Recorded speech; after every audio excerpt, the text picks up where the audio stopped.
developments there coming in at this point in time. Remember, Donald Trump and President Putin are expected to meet each other, come face-to-face at the Alaska summit. But before that, of course, what we see on our screens is a stopover at Magadan, which is a town in Russia. We see those visuals there on our screens. And as you can see, of course, visuals there coming in from Magadan in Russia, where, of course, President Putin has made a stop on his way, of course, before arriving in Alaska for the big summit. Those are the big developments that we are tracking as we speak. These are live visuals on your screens from this stopover that has been made by President Putin.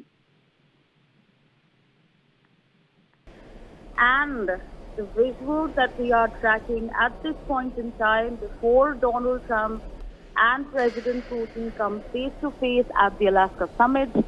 Lots on the agenda, but of course the big question that looms large is there a ceasefire deal that may perhaps be inked at this meeting, at the summit that is expected to take place?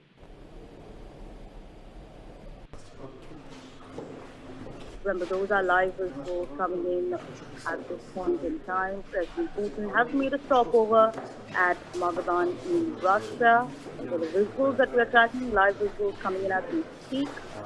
These developments are taking place hours before the meeting in Alaska at the Alaska summit, where President Putin will be meeting Donald Trump. And, of course, much more on the agenda, including whether or not a peace deal is in the sight. That's, of course, the question that's looming large.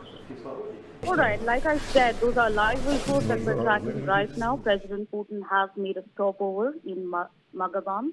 In fact, my colleague Josh joins us in the broadcast to give us more on this. Josh, if you can hear me, what exactly do we know about the stopover that's been made right before the Alaska summit? Well, yes, absolutely.